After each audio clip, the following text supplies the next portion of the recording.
Hi, welcome to Pop Culture Maniacs. Today we have a special guest, Olivia Maiden, or Liv as she likes to be called. Hi. Hello, just 18-year-old filmmaker and actress. So welcome. Thank you so much for having me here. It's such an honor. That's all right. That's all right. You're, as I said, 18 years old, already a filmmaker. So tell us a bit about yourself and your work for our listeners. Yeah, so I started I was doing musical theatre up until I was around 13. And then when I was 14, I decided I wanted to start move into screen acting. So to kind of get more experience with that, I made my own first short film and cast myself in it called Never Alone. And then I kind of fell in love with filmmaking as well. So yeah, it's just been an amazing journey of storytelling, really, because that's why I do both of them. So I can tell stories that aren't usually told on screen, and cast myself in them. So yeah, I've had the opportunity to create a few short films now. I think I've done 4 short films, and I'm currently working on my first feature film, and I've been doing lots of acting around that. Yeah.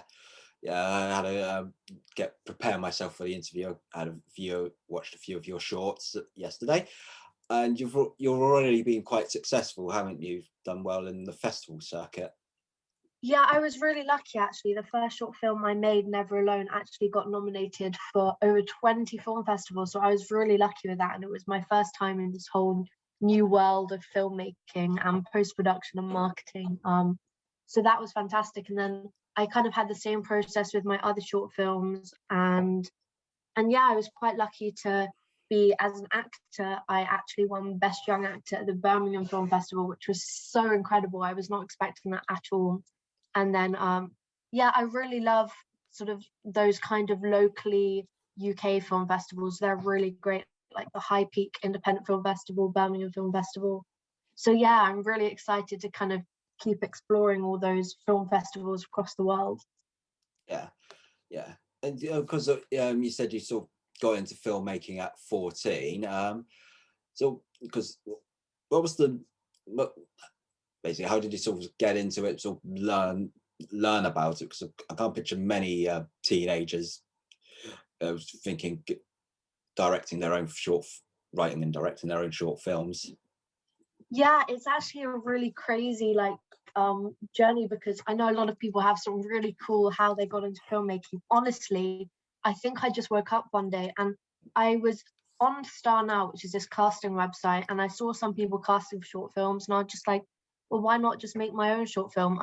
And it was a totally new experience. I was 14, my parents didn't know about it until I was like, Mum, Dad, so tomorrow we have like 100 people coming over to be auditioned for my short film in the village hall, and they had absolutely no clue. But honestly, I have to credit completely Belton Leash, who was like a huge role model for me. He was technically the sound recordist of Never Alone, but he helped me so much throughout the whole process. He recommended the fantastic DOP, and yeah, because I've been in touch with him a few times before regarding his own short films. So he really helped me throughout that process. And yeah, from then on in, it was just a journey of learning, discovering how to, approach all the marketing and then the pre-production, what I'm better at, what I maybe need some help with. And so yeah, I've honestly just loved every second of learning about it all.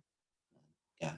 And do you have any tips for anyone else, any other potential young filmmakers, if they're thinking about getting into it? My biggest tip, right, would just be go for it. Yeah. Especially if you're a bit of an overthinker, because that's what I've always struggled with. But I really think the only way you can learn is to just push yourself out of your comfort zone, go in at the deep end, and then you'll come to struggles on the way, but you can always overcome them. But you're never going to learn anything if you don't actually go for it. And then the last tip would probably be, don't take it all on yourself, because there are so many amazing people out there who want to tell this story with you. So yeah, just go for it, and remember, it's a team effort, and there are loads of people out there to collaborate with and bring new ideas to the table. So yeah, those would be my biggest tips, I think. When filming, have you ever had any issues um, with asserting your authority just because of your age? Yes, I often struggle with this. I mean, I'm lucky. I don't think I struggle with it as much as I'd expected, but it's more to do with the pre-production that I have that trouble when, I'll be in touch with somebody and then they'll be like, okay, so what's a bit about your background as a filmmaker? And I'll tell them that I'm, 14 to 18, and then they sort of, I think it's just a little bit of nervousness potentially. I mean, I haven't had the same experience, of course, or I haven't studied filmmaking, so that's completely understandable. But I think actually on set there's no issues whatsoever. Everybody is hugely respectful, and I think no matter what your age, you can always tell stories. I mean, being young, I think I have quite a unique perspective. Like, everyone brings their own unique kind of perspective to the table. So I definitely love working with children. That's one big thing that I'm hugely keen on. So I think being young, I've been able to sort of have that. I've been a child myself quite recently, so I can kind of connect with them on that level as a director, which is quite useful. I mean, when watching one of your short films, because I was thinking it must be interesting that you directing a couple of pretty big men and you're dressed in a school uniform. Yeah, yeah, that's so true. And Be Before Me, honestly, the cast are just so respectful and they are incredible. So I think it's Be Before Me you're talking about. Yeah, So yeah, Rock Salt, he came in. This is actually, we had an actor cast, and that day that we were shooting, we found out that they couldn't do it. So I quickly got on Facebook. This is why I love social media. And I was like, quickly, an actor can't do it anymore. Could anyone else be like do it? And Rock Salt just messaged and was like, absolutely, I can drive there today. He had the script mostly learned, and it was absolutely incredible. And yeah, he was honestly super respectful, and same with Adam James, who played he played James in Be Before Me. They were all, I mean, a lot of them, I think, if they're going to like audition and if they're going to accept the role, they're usually completely understanding about my age. But yeah, it is funny that I was in school uniform for a lot of that, a lot of the filming, and I was like you say, directing these men. yeah. As you said then that you like working with children with in your films, and notice that quite a few of them have young actors. Does that sort of present its own challenges, particularly you're working with a large number of children? Oh my God, absolutely, it presents challenges, but for me, it is 100% worth it because I know that there's always this thing, don't work with kids or animals, but for me, kids just bring such a fresh perspective because they don't usually have as many insecurities as adults we have, and they're like sponges, so welcome for like any new ideas. They'll give new ideas. They're so much fun to just have a go at things. Yeah, so but in terms of challenges, I would say licensing is usually a nightmare, especially if you have some last minute casting to do. But I'm a bit strange. I quite like the paperwork and admin side of it, just because I always think it's really lovely just to see once it's all done. It's just quite a Yeah, rewarding yeah, process. So yeah, that's never been a huge problem. I mean, I think here's my biggest sometimes issue. I've never really had this issue on set because I tend to suss it out before. But when casting child actors, sometimes you can tell quite easily if it's like a parent. Sometimes you'll get kind of parents pushing their kids into it, and the kids really don't want to be there. And I had the complete opposite as a kid.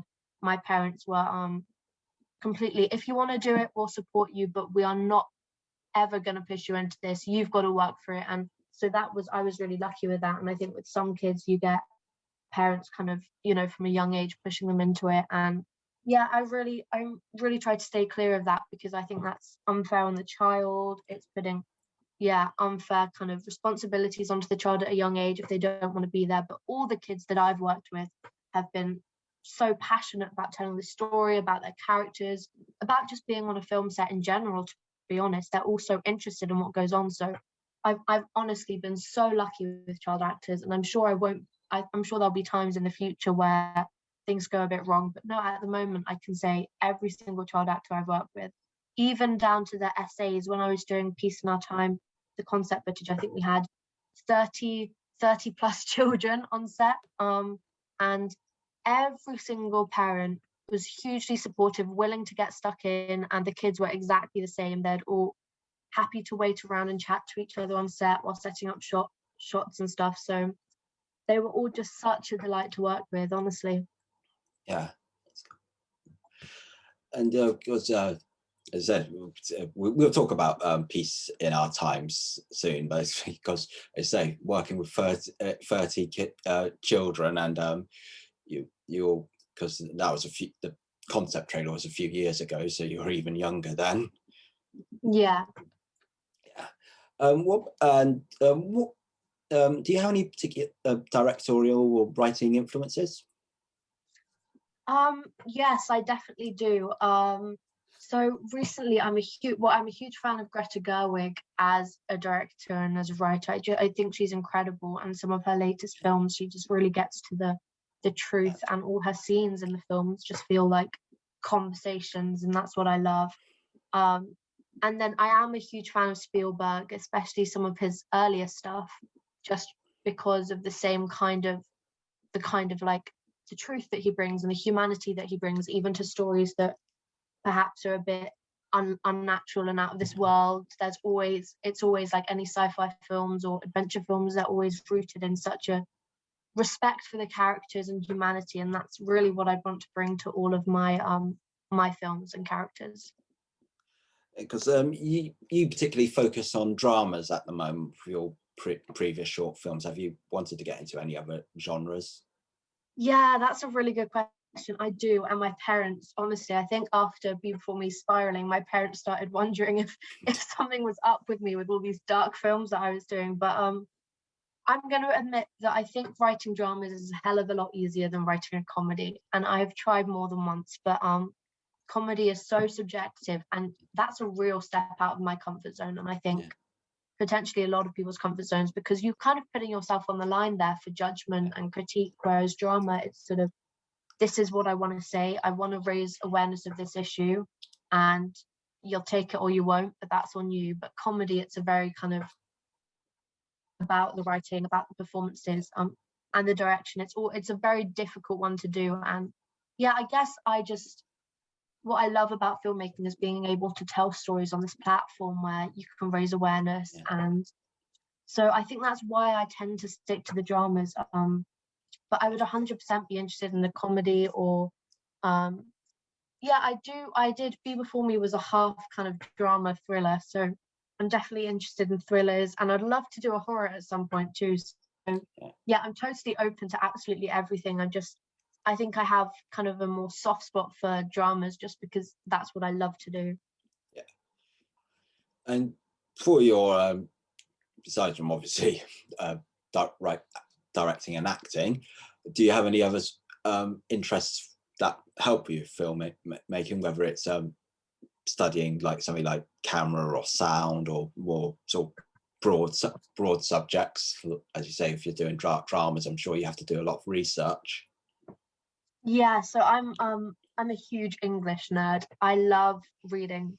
I love stories. I really love like anything in the arts that can tell stories. My mum's actually an artist. So she draws and she paints, and I just find it incredible going through galleries and just like looking at where these inspiration comes from. And yeah, but in terms of sort of, yeah, so English is a huge one for me. That's where I do most of my research, through reading. And then I love research in general, especially with like historical films. So it's basically combining two aspects. I love English and history. But yeah, I have a bit of first AD experience, which I love, but I've got so far to go. I respect every single first AD out there, because it's a difficult job. You've got to get that balance between being respectful and kind, and then also kind of keeping people on time and keeping people to schedule. And it's a difficult job, and I think it's potentially less creative than maybe like the directing kind of area, but I do love it because it's all about organization, which I will have my shoots done with the call sheets like weeks before we actually end up shooting. But yeah, I'm trying to, honestly, technology is not where I excel at. So in terms of like camera and sound, I 100% am trying to learn and be more educated, especially with the camera and how you can use it to, create more interesting and creative shots to contribute to the storytelling. But no, I wouldn't say I would ever be able to be a DOP on set, but I just want to get to that level where I can communicate better with the DOP. I see. I see. And just quickly, from the other side of things, have you, as an actor, ever thought when working on a set, like, no, this is how I'll do it, or you just sort of, or you get the idea, you sort of, Yeah, that's a good question. I mean, yeah, I think inevitably if you've directed your own films and you like the minute you get a script, I mean, I for one cannot watch a film the same way again now. Um, but yeah, when I get a script, I'm always thinking, oh, this would be a cool idea. And most of the filmmakers that I work with are always open to ideas, and they always want like allow me to shadow them. Like for example, Adam James, who was actually James and Be Before Me, he allowed me to shadow him on The Trial of Rebecca Warlock, my first acting film, which was amazing. So usually they're completely open to ideas, but I guess then you have the absolute flip side, which is unfortunately some of the student films that I've worked with, where they're kind of forced to make a film maybe. And yeah, I think I've done one or two of these, and huge respect for them to making a film because it's difficult. But yeah, like when they're there a few hours late and you're kind of waiting around in the cold and you're like, oh, if only I could have like helped them with the call sheets before just to get this a bit more yeah. organized. So yeah, I think you kind of get both ends of the spectrum. I mean, absolutely most of the films that I've worked on, I've been really lucky, and everyone is an amazing environment, and most of the time they're putting forth ideas that I would have never even dreamed of. So it's mostly me learning from them. Yeah. You've got a couple of projects on the go at the moment, Sunshine Go and, as we mentioned, Peace in Our Time. So just tell us a little bit about those. Okay, cool. So yeah, just to give a bit of background, Peace in Our Time is something I've been working on for a while, but it's set in World War II. It's about the children in World War II on the home front, children, teenagers, and yeah, it's been through a lot of screenplay changes, dramatic screenplay changes. So I think we're on about draft 9, and these are complete story Yeah. changes. So it's a huge process. I mean, we've got a fantastic team on board that we will 100% be keeping, most of them for when we move forward with production. But that's the sort of concept of it. Yeah, the children in World War II, the friendships they make, the stories they tell to keep their memory alive. And then we have a little bit of a suspense thriller going on in there about this German soldier that kind of comes into the town. And yeah, so there's a bit of exciting thriller there. So yeah, that's kind of been put on hold just for the next year or two while I focus on Sunshine Girl, because it is quite a ambitious project, and I think I would definitely benefit from having finished my degree at the moment to be able to go into that, and with all my new kind of contacts and experience and knowledge for Peace in Our Time. But yeah, so Sunshine Girl is a film written by Craig McLachlan, and it in honor of his wife Tina McLachlan, who passed in 2018 in October. And it kind of follows her journey as a child when she's subject to the abuse from her parents, through to her as a teenager and her relationship with Craig, and then to her final years as an adult when she then gets diagnosed with cancer for a second time. And although we touch on some really dark and important issues, this is all framed around such an inspirational story, because Tina never stopped smiling once. And that was the biggest takeaway for us for me, when I read the screenplay, is that she goes through life with such a positive attitude and a smile on her face. She enjoys absolutely every single day, and she has faith and she trusts in God. And it's a beautiful, beautiful story, which we really hope will touch audiences, especially at the moment when there's, a lot of negativity. It's such a positive story, and we have such a fantastic team on board. So I'll be going in autumn around September 20th to go shoot that in America, which I'm so excited for. It's going to be a huge, you know, challenge for me, but I'm so ready for it and to tell the story, because it's just such an honor to be able to, yeah, have the honor of directing this in memory of Craig's wife, Tina. She was an incredible human being. She really was a superhero.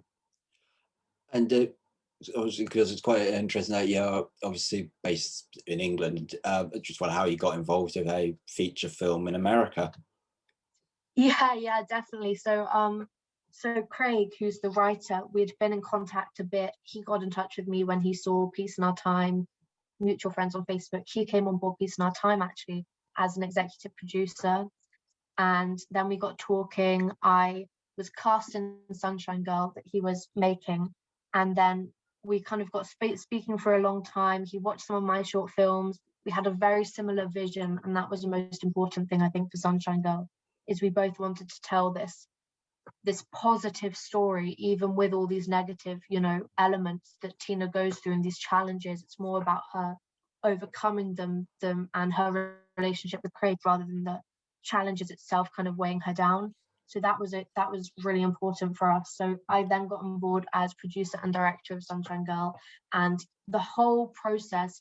Honestly, it's been in the production for about 6 months to a year now, properly, and we're casting at the moment. And wow, I mean, we have honestly we're doing callbacks, and we've had so many fantastic auditionees. I could have never even dreamed of having so many like such fantastic talent. So it's going to be very difficult to choose, but we have been overwhelmed with the amount of talent in the States. Yeah. Sort of, and I think you sort of touched on a little bit there, because they must present some interesting logistical challenges, since you're obviously based in England and work short film and working on a feature film in America. Yeah, so time zones. Craig will tell you I'm absolutely awful with time zones. I've made more than one mistake when sending out callback emails to people. So yeah, time zones have been a nightmare. It usually tends to be like, because we're casting all over the States, including the East Coast, so New York and yeah, that kind of area. We're a bit more fortunate that we can kind of do, and Craig doesn't mind waking up early, which is great. So we have callbacks kind of running from 4 p.m. until 10 p.m. my time evening, over this weekend. So that was Friday, that was yesterday, Friday, Saturday, and then Monday. So yeah, so it's definitely busy. Oh, it's a very busy time, but yeah, the time zones, they're usually okay, like I said, because we have applicants coming from the East Coast as well that are more fit to our time zones. And Craig, such an early bird, he'll wake up at 4 5 a.m. to come do the callbacks. He's such a legend with that. So yeah, we're usually quite lucky. Just how long is the shoot going to be? So the shoot's going to be around 35 days, for most of the principal photography. And yeah, it's interesting because it is kind of structured around young Tina, teenage Tina, and adult Tina. So we're almost treating it as three kind of 30-40 minute separate short films that we're going to piece together. I mean, there are some interesting transitions in there, but that's kind of how we're working it. So yeah, around 30 to 35 days in total. Because just to give us a flavour, sort of films would you sort of compare it being influenced by, when you, just to give our listeners a good feel? Yeah, absolutely. So I would say Linklater is a huge influence with us for Sunshine Girl. Just his kind of stories of childhood through to adulthood, that kind of journey. So like Boyhood we looked at, and then in terms of the kind of more subject matter, I mean, we're definitely kind of veering away from those, you know, childhood cancer kind of, those films that you kind of see out on Netflix at the moment. We're kind of steering away from that, and I'm trying to think of some good examples. I mean, we've got kind of Miracle from Heaven vibes going on, which is, yeah, kind of, it's kind of a Christian film again, because it's rooted in faith and trust. And so it's an interesting one. It's almost a merge of kind of all genres. I mean, we have a huge list of films that we're kind of working, like, that have been really great influences for us, which are kind of to do with the abuse that Tina faces, her relationship with Craig, And then obviously the cancer, which is a huge part of raising awareness for cancer. I mean, it's such a huge killer, and not really enough is done to kind of stop it when we all know it's there. It's kind of that shadow behind us. I mean, what do one and two of us get cancer in our lifetime? And it's always there, and something really needs to shift within this, cancer research. So we really hope to kind of raise awareness of this, especially when, cancer comes back for a second time and the treatments don't work. And it's not fair to kind of just forget about that and think, well, it happens. So that's really what we're trying to target. I see. As you said, try to make it a bit more, I wouldn't say uplifting, but you want to try and make it more positive and not sort of an absolute downer of a film. Absolutely. We don't want the audience leaving, the cinema or whatever, feeling depressed and like there's no hope. The opposite. We want audiences to feel like, okay, Tina did this all with courage, with strength, with love, and with hope. And now we need to make a shift. And so, yeah, it's definitely coming at a place from love and hope and faith. And yeah, there'll be moments in there where honestly, just reading the screenplay, I'm in tears. But uplifting tears, not, no hope tears. And is the intent for the film, once it's made, to be put onto the festival circuit and then, Yeah, absolutely. So we'll hope to put it onto the festival circuit, then get in touch with a distributor. Probably that's the most likely scenario. And then obviously we'd love for it to, go to a few cinemas local to Montana, Idaho, that kind of area in America. And then yeah, hopefully we'll get it released somewhere on Amazon Prime. I mean, we have very high hopes for it, but it's such a challenge distribution. But yeah, I hope after COVID we'll be in quite a good position where we'll be in quite demand for some really great stories. Yeah. And just before we finish, I just wanted to say, because you did something very incredible when you were 13, didn't you? Oh, is this about Kilimanjaro? Yeah. Yeah. So I climbed Kilimanjaro when I was 13, and that was for charity. That was for Helen and Douglas House, and then Ace Africa, which is kind of, Helen and Douglas House was a charity very close to my heart, because when my sister passed away when I was younger, she that charity really looked after us as a family and looked after Florence in her final few months. So a charity very close to our heart. So yeah, I climbed. That was again, I mean, like, to me, filmmaking and storytelling is all about experiences. And the more experiences you have, the more opportunities you have for telling stories. So I mean, that definitely, I've definitely got some stories that I would love to one day make a film about. Clearly, it was a completely new and unimaginable experience I was honored to be able to have. Yeah, I see. No, well, it is quite incredible. You've certainly done a lot already at your age, and obviously wish you luck with Sunshine Girl, Peace in Our Time, everything else you got planned. Thank you so much. That's all right. I will leave links to your YouTube channel and your production company's YouTube channel, so people can have a good look at your work. Oh wow, thank you. That's all right. And thank you very much, and good luck with everything. Thank you so much for your time, Kieran. It's been great chatting to you. Okay. Cheers.